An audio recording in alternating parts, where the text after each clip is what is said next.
chaleureusement Thomas, parce que dès lors que j'en ai parlé à Bariza qui est là, de cette idée de pouvoir nous retrouver là, nous, franco-africains, à ce moment important, eh bien, il s'est mis en quatre pour nous. On a pu travailler rapidement, efficacement, et en quelques jours, on a pu monter cette initiative. Donc, ça prouve en tout cas que les marcheurs sont jeunes et dynamiques et qu'on peut compter sur eux pour aller vite et bien. Donc, merci à Thomas et à toute l'équipe de marcheurs qui nous ont aidés. Chacun a salué son petit coup de cœur. Moi, j'en ai un coup de cœur. J'ai tenu ce soir, symboliquement, à ce que des fonctionnaires de police, mes amis, Jackie Vincent, Fofana et la délégation de policiers présents ici soient là. Demande de se lever. Merci de vous lever. C'est un plaisir que vous soyez là ce soir. C'est ça la France.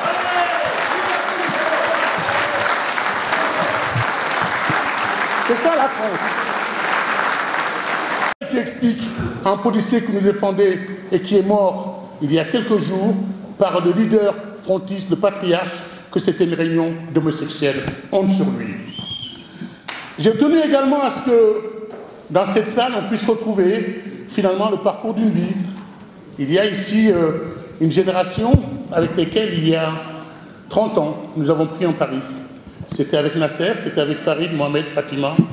C'était, quand je me retrouve là, je vois Benjamin qui est là, Jean-Francis Doriac, Florence, nous avons pris Julien Drey. La décision, nous sommes pris en Paris il y a 30 ans et nous avons dit dans un slogan un peu simpliste à l'époque, no passaran. On disait ça parce qu'on pensait que fondamentalement, on aurait à offrir quelque chose de beaucoup plus beau pour la société française en mettant en avant nos diversités et en faisant de nos différences une richesse au moment où certains commençaient déjà à les remettre en cause parce que déjà en 1983, le Front National venait déjà de prendre la ville de Dreux et déjà nous savions que leur méthode était terriblement violente. J'en voulais pour preuve que leur premier dirigeant a disparu dans des conditions bien mystérieuses qui étaient Stirbois à l'époque. Mais je ne dis pas ça par effet de manche, je dis ça parce qu'hier c'était le 1er mai. Et je me suis rappelé que le 1er mai 1995, aux alentours de midi, j'ai appelé Pierre Berger, j'ai dit Pierre, je souhaiterais que le président François Mitterrand, j'étais jeune président des SOS, fasse un geste. Et le président François Mitterrand est venu avec un brin de muguet, il a jeté à la scène parce que des colleurs d'affiches du Front National et des militants à la marge d'une manifestation, cette semaine-là, avaient fait deux choses. Ils venaient de jeter d'abord Brahim Bouram à la scène, et ça ne se passe pas avec les autres partis politiques a priori quand ils manifestent. Et quelques semaines après, c'est Ibrahim Ali qui avait pris une balle dans le dos par des colleurs d'affiches du Front National. Alors non, tous les gens qui s'amusent à nous dire qu'il s'agit aujourd'hui entre la famille Le Pen, fille, père et petite-fille, et les démocrates comme Macron, qu'il faudrait hésiter, qu'il s'agirait de bonnet blanc et de blanc bonnet, que ce serait du nini, et ben je vous dis, allez expliquer ça aux parents de Brahim Bouram. Pour ceux de ma génération, nous avons eu à mener des combats, et notamment on a eu à mener contre l'apartheid en Afrique du Sud. On a eu la chance de voir un mur de Berlin tomber, mais on a eu aussi assisté à ce qui s'est passé dans l'ex-Yougoslavie, et on a vu comment est-ce que, jusqu'en Afrique, au Rwanda, des questions de racisme pouvaient, y compris dans une même population de même couleur, entraîner des choses qu'on passait éculées et dépassées. Et donc, si vous voulez, moi, ma présence ici aujourd'hui, et le fait que j'ai lancé tout ce collectif, c'est au nom d'abord de cette histoire-là, mais c'est aussi parce que je vois aujourd'hui que dans cette histoire, il y a aussi une génération. Je vois Rost qui est là, je vois d'autres beaucoup plus jeunes qui ont continué le combat à leur façon à faire vivre cette diversité. J'en vois d'autres avec lesquels on a été rendre visite il y a quelques années à Obama, toute une direction. Et toute cette génération, ils disent une chose qui est très importante pour moi et pourquoi j'appelle à voter pour Emmanuel Macron, c'est que tout dépend de l'image qu'on renvoie. On peut faire le bilan de ce qu'a été Obama ou pas, l'Obamacare, ce qui s'est passé à Guantanamo, ce qui s'est passé discours en Égypte, le fait que bon, il a empêché qu'il y ait trop d'expansionnisme. Mais il y a une chose qu'on n'y enlèvera pas, c'est que tout enfant noir né aux États-Unis, c'est que potentiellement, il pourrait être président de la République. eh bien, tout jeune Français de moins de 40 ans, grâce à Emmanuel Macron, sera qui peut être président de la République, et ça c'est très important. Et que la reproduction consanguine des élites auxquelles on participe depuis très longtemps dans notre pays, eh bien, d'un seul coup, il vient de le casser et de lui faire péter sa matrice. Et une partie du fait qu'on n'aime pas Emmanuel Macron d'abord et avant tout, c'est parce qu'il arrive avec cette logique de dire on peut être jeune, faire de la politique autrement et y arriver, et merci à lui. J'ai vu aussi en regardant les images d'Emmanuel Macron, regardez les gens qui diffusent des tracts, qui collent des affiches, regardez les gens qu'on regarde à la télé, cette belle image de la diversité qu'il donne en plus d'être jeune. Et enfin, j'ai entendu des gens dire, oui, mais tu comprends, etc., quand même, notamment ce que j'entends beaucoup, Emmanuel Macron, mais c'est la continuité. Mais enfin, c'est l'homme qui a rompu son acte de rupture avec le gouvernement, c'est sur une question essentielle pour nous franco-africains, c'est sur la question de la déchéance. Et il a osé en plus immédiatement se rendre, lorsqu'il s'est rendu en début de campagne en Algérie, vouloir briser un tabou et mettre les pieds sur une question qui est essentielle, qui est la question de la colonisation. Alors, ils peuvent dire ce qu'ils veulent, mais l'homme politique français qui a été courageux ces dernières années, d'où je me sens le plus proche, eu égard le combat, c'est Emmanuel Macron. Il y a, ce qui nous unit à un moment, donc la rupture fondamentale dans une société, c'est sur la question des valeurs et pas des pseudo-appartenances politiques. Parce que du point de vue des pseudo-appartenances politiques, je ne vais pas être très long, mais je dois le dire, ces 30 dernières années, vis-à-vis du Front National, ont donné lieu à beaucoup de renoncements, de lâcheté, à gauche comme à droite. Parce que nous avons entendu à gauche, dans des termes peut-être moins violents, parler quand même du fait qu'on ne pouvait pas accueillir la misère du monde, de ceux de tolérance, c'était à gauche. Et nous avions à droite des gens expliquer de bruit et d'odeur, d'autres dire que finalement, on pouvait continuer à braconner sur leur terrain. Donc on voit bien que de ce point de vue-là, on ne peut pas dire que des combats en tout cas qui traversent aujourd'hui, qui nous sommes essentiels, soient du fait que de la gauche et de la droite. Et qu'il faut aller chercher ce qu'il y a de meilleur dans les deux si on veut faire progresser les valeurs qui nous sont communes. Alors, moi j'adhère finalement à cette stratégie qui consiste à dire, politiquement, de la même façon que quand on se réunit là et qu'on a eu de faire avancer des choses, on ne demande pas d'où on vient. Ce qui est important avant tout, ce sont les convictions et les combats que nous voulons mener. Pour ma part, je suis satisfait, moi, qu'au moins sur des terrains qui sont la lutte pour l'égalité, la lutte pour la solidarité, la lutte pour l'équité, des choses qui sont acquises pour moi, qui sont l'égalité homme-femme, des combats qu'on a pu mener contre toutes les formes de discrimination à l'égard des étrangers, à l'égard des choses que j'ai pu entendre sur la question sur les Roms, à l'égard de choses que j'ai pu entendre sur les handicapés, que ces questions-là sont inscrites, ont été travaillées, et j'ai lu le programme d'Emmanuel Macron, donc j'adhère également à toute une série de propositions contre toutes les formes de discrimination. Donc je ne vais pas trop m'étendre, on a l'occasion de revenir, et juste pour dire que il y a aussi la nécessité pour nous, après avoir rappelé que le Front National n'est pas un parti pour lequel on vote et que nous sommes en faveur de Macron et de son programme, qu'il y a aussi, nous sommes certes des Français, et sans excuse soit présent. J'ai été heureux de voir que les gens avec lesquels, quand j'ai commencé à monter cet appel, que spontanément dans la liste, on n'avait pas besoin de faire de loi contraignant à ce qu'il y ait 50% de femmes qui soient à nos côtés. Ça s'est fait naturellement, on n'a même pas calculé, tellement notre génération a dépassé cette question-là. On a voulu également dire que, oui, il y a des Franco-Africains, mais il y a aussi des amis de l'Afrique. Voilà, des gens qui, aujourd'hui, je reconnais un parcours ils sont les plus fins connaisseurs de l'Afrique, comme Hervé Bourges, comme moi.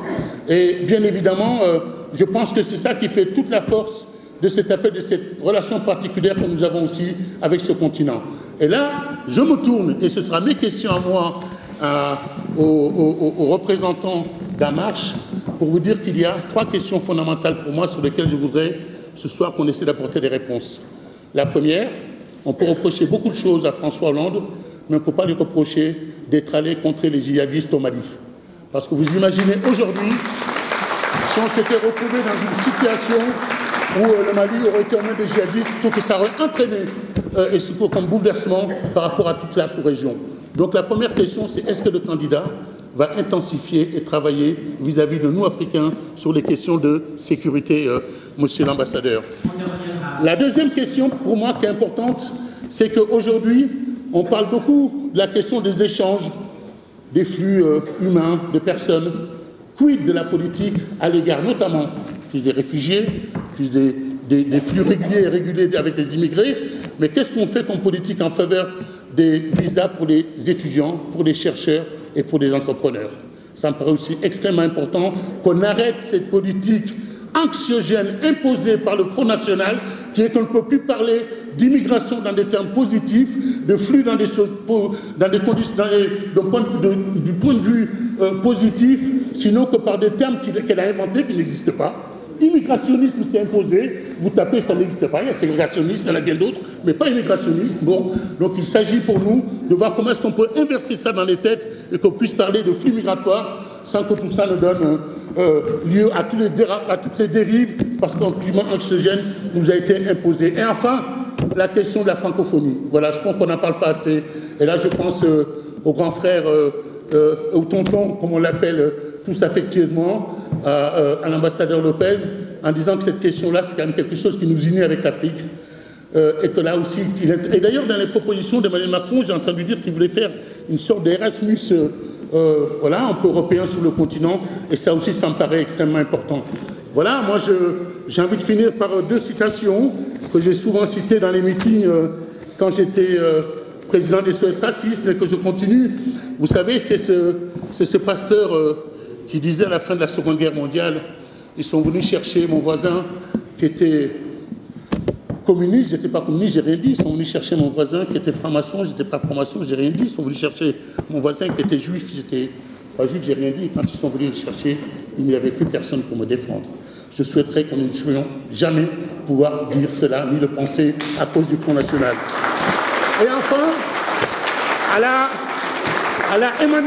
la Emmanuel Macron, j'ai envie de dire, eh bien, souhaitons pour nous et nos enfants, comme disait Brel, des rêves à ne plus en finir et la vie furieuse d'en réaliser quelques-uns. Merci à vous.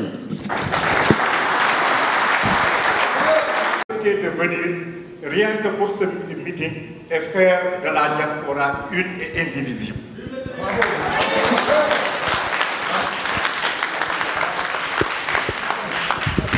Donc, je suis dans le pragmatisme politique, moi. Et ce pragmatisme politique veut dire Macron, président élu le dimanche 7 mai. C'est ça qui m'intéresse. Donc, j'ai quitté le mercredi à Paris après le premier tour pour aller faire la politique pendant 3 jours au Sénégal et revenir. Aujourd'hui, je suis présent parmi vous encore. Et donc, je suis revenu rien que pour Macron soit élu président de la République. En Afrique, tous les discours, ça veut dire qu'il y en a marre des discours qui ne finissent jamais. Soyons dans le pragmatisme politique.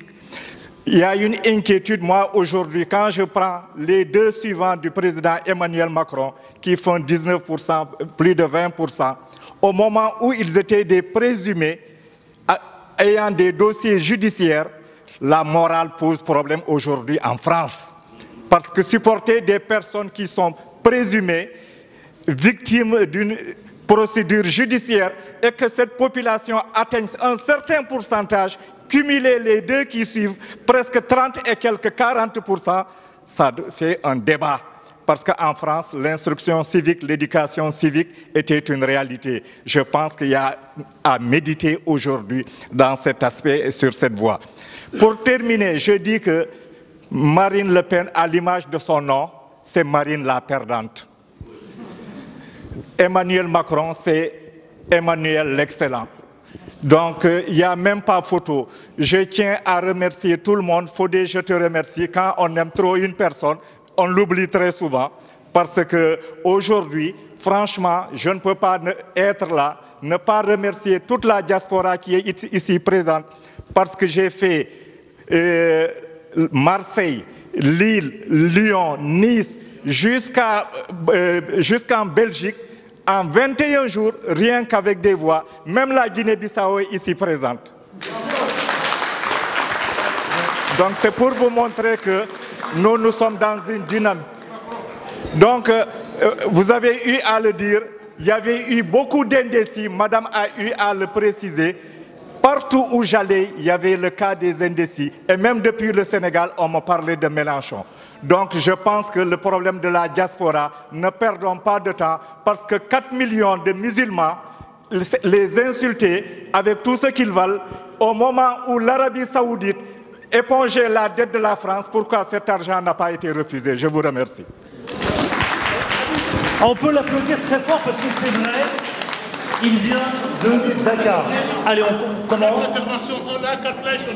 C'est vrai. Fodessila me rappelle un instant qu'on ne peut pas prendre toutes les interventions parce que vous savez, on a une contrainte. Il est 22 h. Allez, je distribue la parole. Alors, les dames qui sont là. J'arrive, monsieur. J'arrive, je ne vous ai pas oublié. Tenez, madame. Rapidement, s'il vous plaît. Hein. Je compte sur vous.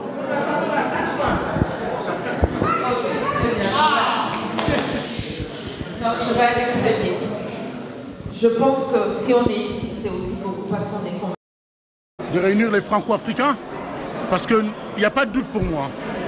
Le lendemain du vote de Marine Le Pen, si ça venait arriver, les premières victimes, ce seront les gens de la diaspora, les immigrés et leurs enfants.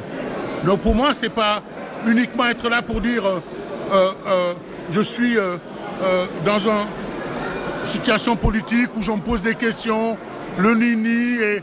Non, pour moi, il y a une différence fondamentale entre des gens qui ont armé idéologiquement des gens qui sont passés à l'acte contre des étrangers. Je rappelle quand même que le Front National, pour compter à son actif, le fait qu'on ait jeté un jeune arabe à la scène qui s'appelait Brahim Bouram, qu'on ait tiré sur le jeune dans le dos d'un jeune par des colons d'affiche du Front National qui s'appelait Ibrahim Ali, et le fait que toute la violence que comporte ce parti, je veux dire, y compris dans sa façon d'aborder les questions d'immigration, ils sont faites que de façon anxiogène, que de façon violente. Donc, je ne veux pas qu'elle arrive au pouvoir parce que les premières qui vont en faire les frais, ce sont les immigrés et leurs enfants.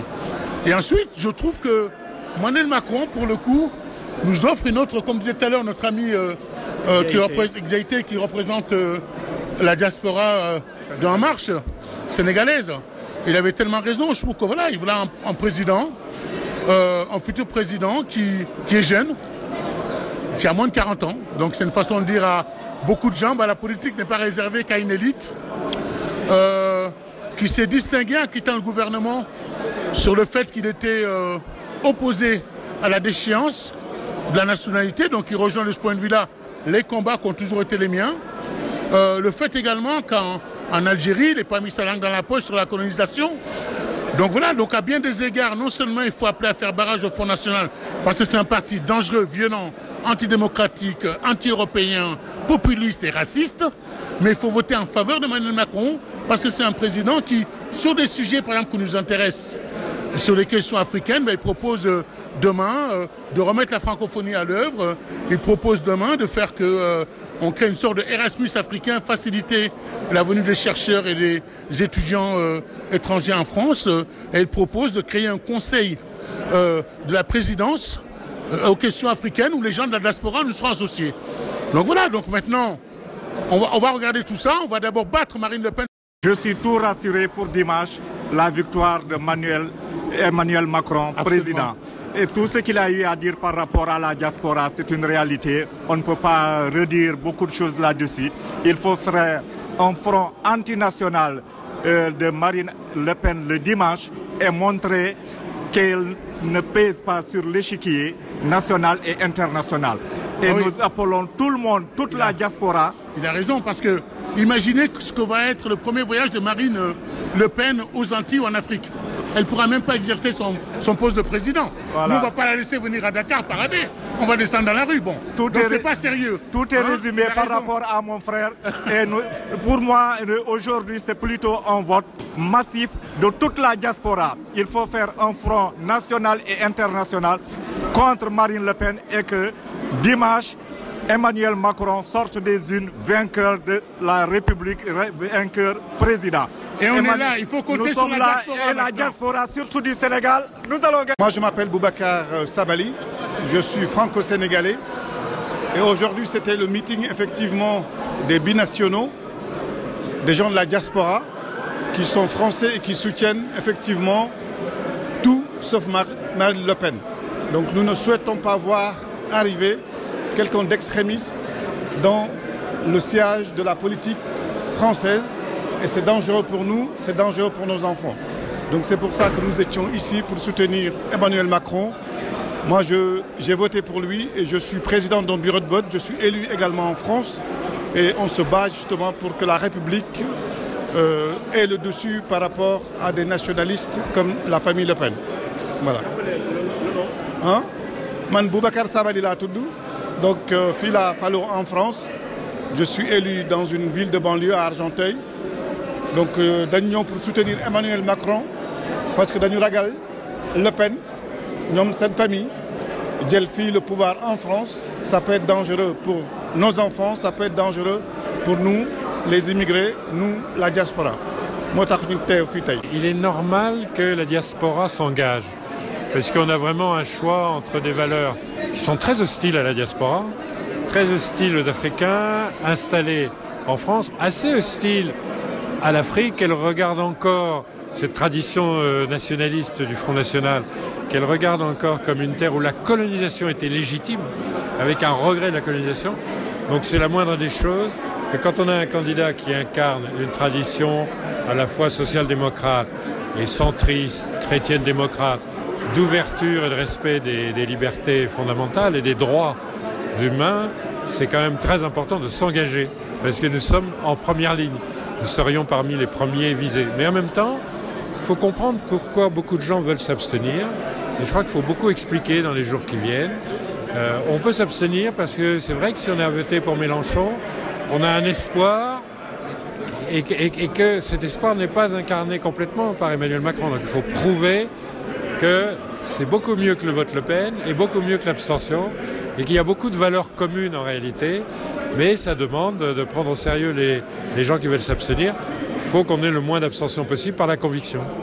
Donc voilà ce qu'on a fait. Et vous qui avez vécu des campagnes électorales au Bénin, quel est aujourd'hui votre regard par rapport à cette campagne qui s'est déroulée en France, aussi bien dans le débat d'idées, aussi mais moi je trouve qu'on est devant un phénomène mondial de désir de dégager les sortants, de rompre, de renouveler, de faire ce qu'on appelle au Bénin un nouveau départ, ce qu'on appelle ici une réforme, ce qu'on appelle... Mais le Sénégal l'a connu, cet esprit-là. Le Bénin l'a connu. Vous avez un besoin de renouvellement générationnel.